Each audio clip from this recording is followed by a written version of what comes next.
یا علی آپ کو سیاست نہیں آتی، اگر سیاست آتی تو آپ معاویہ سے جیت جاتے۔ امام فرماتا یہ سیاست نہیں ہے، یہ عقل نہیں ہے، یہ مکر ہے۔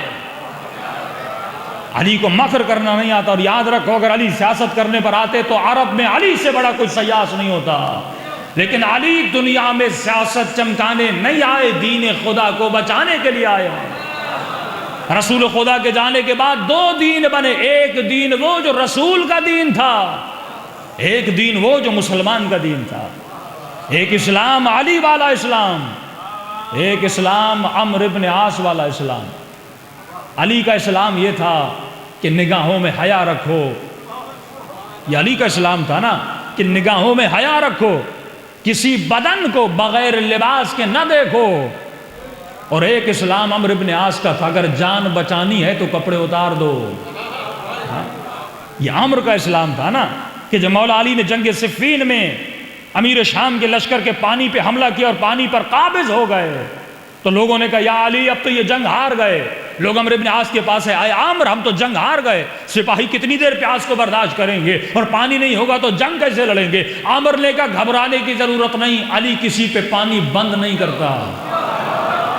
میں علی کو جانتا ہوں، مولا کے لشکر والے امام علی کے پاس ہے، یا علی اگر اس نے پانی بند کیا تھا تو آپ بھی پانی بند کریے۔ امام فرماتے میں پانی کو کھول دوں گا، یا علی اگر پانی دے گے تو جنگ ہار جائیں گے۔ امام فرماتے جنگ ہارنی ہے تو ہار جائے، پر علی اپنے اصولوں سے پیچھے نہیں ہٹے گا۔ اصول زندگی یا علی، اصول ادب، اصول انسانیت، اگر کوئی پیاسا ہے اس پہ پانی کو ہرگز بند نہیں کرنا کہ یا علی جنگ ہار جائیں گے، کہ ہارتا ہوں تو ہار جاؤں، لیکن علی اصولوں پر کمپرومائز نہیں کرے گا۔ ابن عباس نے کہا کہ یا علی جب وقت اذان ہوا تو امام نے مصلی جب بچھا دیا کہ یا علی یہ میدان جنگ ہے، یہ نماز پڑھنے کی جگہ نہیں ہے۔ فرمایا ابن عباس اسی نماز کو بچانے کے لیے تو علی لڑ رہا ہے۔ ہاں اصول علی، ایک بھی قرآن کی آیت نہیں کہ خدا کہ نماز پڑھ، نماز کو قائم کر، قیام الصلاۃ۔ ارے پڑھی تو خوارج نے بھی، پڑھی تو شمر نے بھی، پڑھی تو ہرملا نے بھی، لیکن حسین نے پڑھی نہیں، حسین نے قائم کی۔ قیام الصلاۃ ہمارا سب سے بڑا جو مسئلہ اور امت کا جو سب سے بڑا مسئلہ ہے کہ ہم عبادت اور عادت کے فرق کو نہیں جانتے۔ ہاں کیا مجلس عادت بنا کے سننے آئے ہو یا عبادت سمجھ کے سننے آئے ہو؟ دونوں میں فرق ہے۔ ایک بندہ عادتاً آتا ہے، بھائی مجلس ہو رہی ہے جا رہا ہوں، تو جو عادت سمجھ کے مجلس سنتا ہے نا وہ مجلس سے باہر جاتا ہے۔ پرسوں پوچھو مولانا نے کیا پڑھا، پتہ ہی نہیں، کیونکہ یہ عادتاً آیا تھا، عبادتاً نہیں آیا تھا۔ جو مجلس کو عبادت سمجھ کے سنے وہ مجلس سے کچھ لے کر جاتا ہے۔ کچھ لوگوں کی نمازیں بھی عادت ہیں، عبادت نہیں ہے۔ عادت ہے نشہ، عادت کیا ہے؟ نشہ ہے۔ مثلا کسی بندے کو نماز پڑھنے کی عادت ہو جائے، جب عادت ہو جاتی ہے نا تو بندہ مثلا یہ کہے کہ مولانا مجھے نماز پڑھنے میں بڑا مزہ آ رہا ہے، اب مجھے ہو گئی ہے عادت، اب میں 2 رکعت نہیں پڑھوں گا، 2.5 رکعت پڑھوں گا۔ مزہ آ رہا ہے، عادت ہو گئی ہے، 2 نہیں پڑھوں گا، اب کیا پڑھوں گا؟ 2.5 پڑھوں گا۔ اللہ کی آواز آئے گی 2 پڑھو گے تو رحمت ہے، 2.5 پڑھو گے تو لعنت ہے۔ کیونکہ عبادتوں کو عادت نہ بنایا کرو، عبادت سمجھ کے پڑھا کرو۔ کوئی کہ مولانا مجھے روزے رکھنے کی عادت ہو گئی ہے، بڑا مزہ آتا ہے روزے رکھنے میں، اچھا جی ہم کیا کریں کہ مولانا اب 30 دن نہیں رکھوں گا، 31 دن رکھوں گا۔ 31ویں دن عید ہوتی ہے، اللہ کہے گا 30 دن رکھو گے تو رحمت ہے، 31ویں دن رکھو گے تو لعنت ہے، کیونکہ تو عادی ہو گیا۔ اگلا جملہ کہہ رہا ہوں، بعض لوگوں کو علی کے ذکر کرنے کی عادت ہو جاتی ہے، یہ عادت بڑی خطرناک ہے۔ شیطان اگر تجھے کسی کام کا عادی بنا دے، وہ چاہے کوئی بھی ہو، اللہ کا نام ہی کیوں نہ ہو، اگر تجھے عادی بنا دے تو شیطان تجھے اپنے راستے پہ چلاتا ہے۔ اب ذکر علی کی عادت ہو جائے، بندہ کہے گا یہاں بھی پڑھوں، وہاں بھی پڑھوں، وہاں بھی پڑھوں، کیونکہ اسے علی علی کرنے کی کیا ہے؟ عادت ہے۔ زندہ مثال دوں، اب چرس بھی پیے گا تو کیا کہے گا؟ یا علی۔ نہیں مانتے تو آؤ میں تجھے درگاہوں پہ لے کر جاتا ہوں۔ ہاں جنت کی بوٹی چل رہی ہے بھنگ کی صورت میں، ہاں، اور یا علی کر کے جام پلائے جا رہے ہیں، کیونکہ اس نے علی کو سمجھا نہیں ہے، اسے علی علی کرنے کی عادت ہے۔ عادت اور عبادت میں فرق ہے۔ انڈیا کا گانا آئے گا، اس میں علی کا ذکر ہے، کہ بھائی کیا گانا پڑا ہے اس نے، بندے خدا گانا ہے، کہ نہیں نہیں علی علی تو کر رہا ہے نا۔ اسے علی علی سننے، علی علی کہنے، علی علی کرنے کی عادت ہے، عبادت نہیں ہے۔ جب عادت ہو جائے گا، کسی گھر میں چوری کرنے جائے گا اور اس گھر کی چوری کر کے جب دیوار کے چھلانگ مار کے زمین پر آئے گا نا، پھر بھی کہے گا یا علی، کیونکہ عادت ہو چکی ہے، عبادت نہیں ہے۔ یہ جو شیعہ ایک ہیں عادی شیعہ، جو صرف علی علی کرنا اس کی عادت ہے، اس نے نہ علی کو سمجھا نہ یا علی کہنے کو سمجھا، بس عادتاً ایک جملے زبان پہ دہرایا جا رہا ہے، لیکن اس نے علی ابن ابی طالب کی معرفت ابھی تک حاصل نہیں کی کہ یا علی کہنا کہاں پر ہے۔ علی علی عبادتوں میں کیا جاتا ہے، گناہوں میں نہیں کیا جاتا۔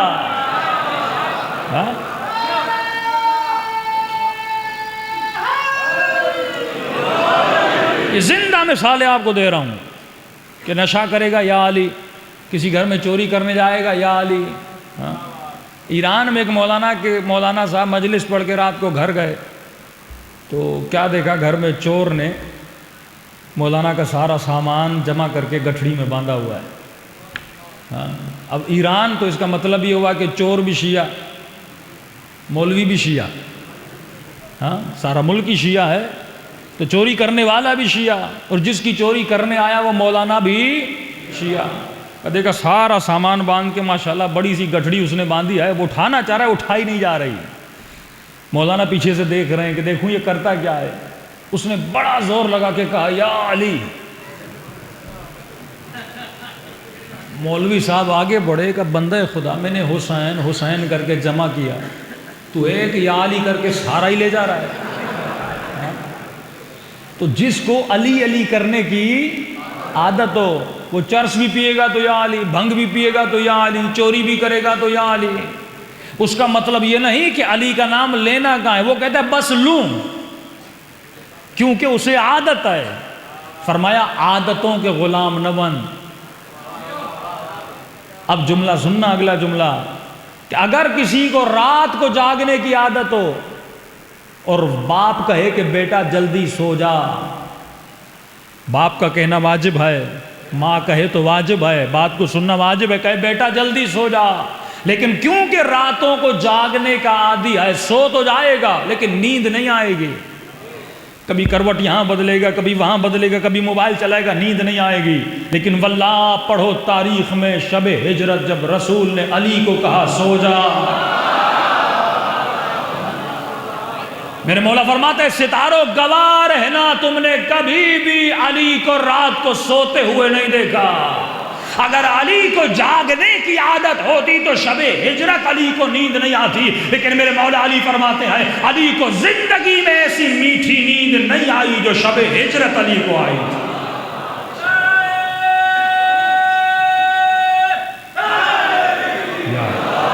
کیوں؟ کیونکہ علی عادتوں کے پیچھے نہیں تھے۔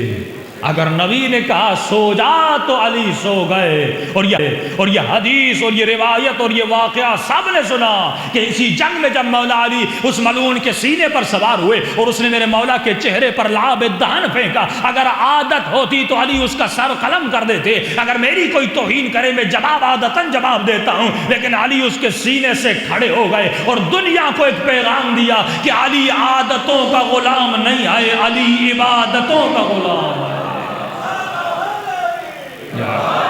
اے مومن، تجھے یہ دیکھنا ہے تو کس کا غلام ہے، تو عادت کا غلام ہے یا عبادت کا غلام ہے۔ بعض لوگوں کو ماتم کرنے کی عادت ہوتی ہے، عبادت سمجھ کے ماتم نہیں کرتے، ایک نشہ اور لت لگ جاتی ہے، 4 گھنٹے 5 گھنٹے کر رہے ہیں۔ تو مومن سوچے کہ جو عمل میں کر رہا ہوں وہ عبادت سمجھ کے کر رہا ہوں یا میری عادت بن گیا ہے۔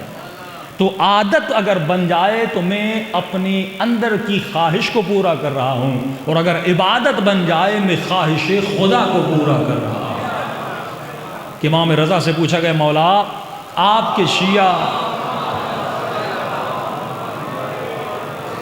کے شیعوں کی نشانی کیا ہے؟ وقت بہت کم ہے، 3 فرمان مولا کے پڑھوں گا۔ مولا آپ کے شیعوں کی نشانی کیا ہے؟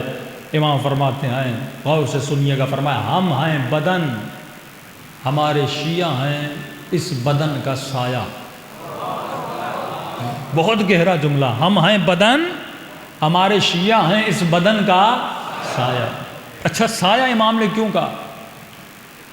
بدن چلتا ہے تو سایہ چلتا ہے، بدن بیٹھتا ہے تو سایہ بیٹھتا ہے، بدن اٹھتا ہے تو سایہ اٹھتا ہے۔ سایہ اپنا ارادہ نہیں رکھتا، سایہ وہی کرتا ہے جو بدن کرتا ہے۔ فرمایا ہم ہیں بدن، ہمارے شیعہ ہے سایہ۔ اس کا مطلب شیعہ جب دیکھنا چاہتا ہے تو یہ نہیں سوچتا مجھے کیا دیکھنا، یہ سوچتا ہے علی کو کیا دیکھنا پسند ہے۔ جب سننا چاہتا ہے تو یہ نہیں سوچتا مجھے کیا سننا، یہ سوچتا ہے علی کو کیا سننا پسند ہے۔ پھر چوتھے امام زین العابدین سے پوچھا گیا مولا اللہم صلی علی محمد و آل محمد، اس سے بہتر جملہ مجھے نہیں ملتا کہ امام فرمائیں اے جوان، اے بزرگ، اے پوری زندگی گزارنے والے، امام کے جملے پر غور کرنا کہ مولا آپ کے شیعہ کسے کہتے ہیں؟ ہر امام کو ایک ایک جملہ کوٹ کر رہا ہوں، مولا آپ کا شیعہ کسے کہتے ہیں؟ بہت پیارا جملہ امام فرماتے ہیں ہمارا چاہنے والا شیعہ وہ ہے وہ جیسا جلا میں ہوتا ہے، یا ایسے کہوں جیسا وہ خلوت میں ہوتا ہے ویسا وہ جلوت میں ہوتا ہے۔ غور سے سننا، ہمارا شیعہ وہ ہے جیسا خلوت میں ہوتا ہے ویسا جلوت میں۔ خلوت یعنی تنہائی، جلوت یعنی لوگوں کے سامنے۔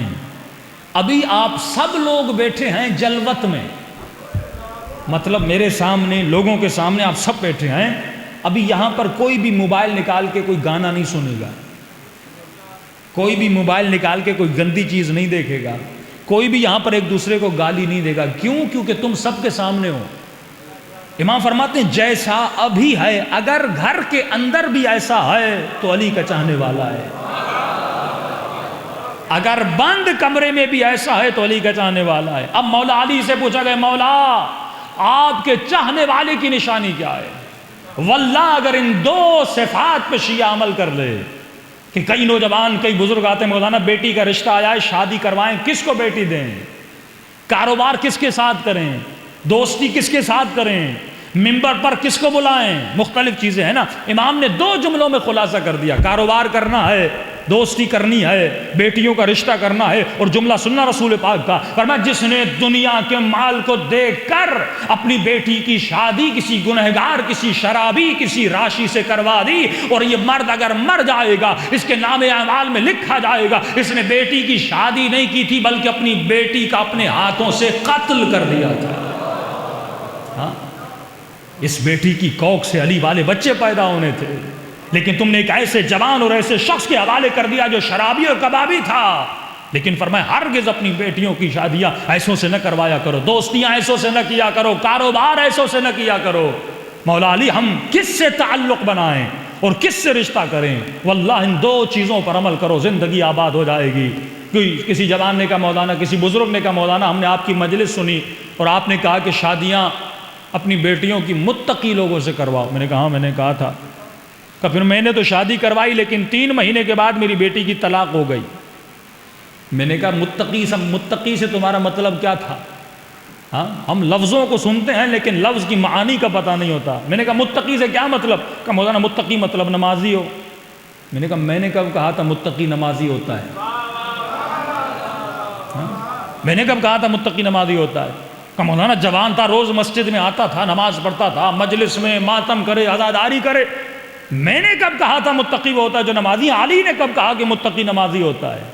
امام سے پوچھا کہ مولا تقویٰ کی نشانیاں کیا ہیں؟ فرمایا 2 نشانیاں ہیں، ہو سکتا ہے نماز پڑھے پر اندر سے خبیث ہو۔ خارجیوں کے ماتھوں پہ سجدوں کے نشان، دن رات نمازیں پڑھنے والے، لیکن علی کے دشمن نکلے۔ کربلا کے میدان میں 2 مصلے بچھے تھے، ایک حسین کے لشکر میں بھی نماز ہو رہی تھی، لشکر یزید میں بھی نماز ہو رہی تھی۔ مولا تقویٰ کی نشانی نماز نہیں ہے، نماز ایک عمل ظاہر ہے، مولا متقی کسے کہتے؟ امام نے فرمایا اگر کسی کی تقوی دیکھنی ہے 2 چیزوں کو دیکھو، اگر اس بندے میں 2 چیزیں ہیں تو شادی بھی کرو بیٹی کی، بیٹے کی بھی، رشتہ داری بھی کرو، مجلس میں بھی بلاؤ، سب تعلق اس سے بناؤ، اگر 2 عادتیں اس کے اندر ہیں تو میرا شیعہ بھی ہے، متقی بھی ہے۔ پہلی صفت فرمایا تقوی، متقی اور علی والے کی پہلی نشانی یہ ہے الصدق فی الکلام، یہ کبھی جھوٹ نہیں بولتا، مذاق میں بھی جھوٹ نہیں بولتا، اپریل پھول نہیں مناتا، کبھی جھوٹ نہیں بولتا۔ چھٹے امام کے پاس ایک شخص گیا کہ مولا آپ کا چاہنے والا زنا کر سکتا ہے؟ امام نے کہا ہاں۔ کیا مولا آپ کا چاہنے والا زنا کر سکتا ہے؟ امام نے کہا ہاں، انسان خطا کار ہے۔ شراب پی سکتا ہے؟ کہاں انسان خطا کار ہے۔ جوا کھیل سکتا ہے؟ کہاں انسان خطا کار ہے۔ یہ گناہوں کو گناتا گیا، امام کہتے ہیں انسان خطا کار ہے، انسان خطا کار ہے۔ اس نے کہا میرے ذہن میں ایک چھوٹا سا گناہ تھا، میں نے کہا یہ بھی پوچھ لوں۔ میں نے کہا مولا آپ کا چاہنے والا جھوٹ بول سکتا ہے؟ کہا اتنا کہنا تھا امام کے چہرے کا رنگ زرد ہو گیا، کہا میرا چاہنے والا اور جھوٹ بولے گا؟ کہ مولا سمجھ نہیں آئی آپ نے کہا زنا کر سکتا ہے، شراب پی سکتا ہے، یہ کر سکتا ہے، وہ کر سکتا ہے۔ امام نے کہا اگر جھوٹ بولے گا یہ سارے کام کرے گا، اگر جھوٹ نہیں بولے گا کوئی گناہ نہیں کرے گا۔ ہر گناہ کی جڑ جھوٹ ہے۔ یہ غلط رشتہ بنائے گا، نامحرموں سے باتیں کرے گا، عورتوں سے تعلق بنائے گا، بنیاد ہے جھوٹ۔ اگر جھوٹا ہے تو یہ متقی نہیں ہے، اگر زبان کا جھوٹا ہے یہ علی والا نہیں ہے۔ دوسری صفت امام فرماتے ہیں الصدق فی الکلام، زبان کا سچا ہوگا۔ دوسرا میرے مولا فرماتے ہیں یہ امانت میں کبھی خیانت نہیں کرے گا۔ پیسے دے کر آزماؤ، اگر کسی کا مال کھا گیا تو علی والا نہیں ہے۔ انگلینڈ سے کسی مومن نے کہا مولانا بیٹی کی شادی ہے، لڑکا بڑا نیک ہے، نمازی، مسجد میں آتا ہے، عزاداری کرتا ہے۔ میں نے کہا مولا کا فرمان ہے کہ دیکھو سچا ہو اور دوسرا امانت میں خیانت نہ کرے۔ کہ مولانا کیا کروں؟ ہم نے کہا قرض دے دو۔ اس نے پاکستانی 4 لاکھ اس کو قرضہ دیا۔ 3 مہینے کے بعد فون کیا کہ مولانا اب وہ لڑکا مل ہی نہیں رہا۔ کہ کم از کم 4 لاکھ تو گئے لیکن میری بیٹی کی زندگی بچ گئی۔ جو جھوٹا ہو اور جو امانت میں خیانت کرے، تبھی ہم کہتے ہیں جو حق زہرا کو کھا لے۔ یہ صفت ہے کہ وہ بندہ امین نہیں ہے۔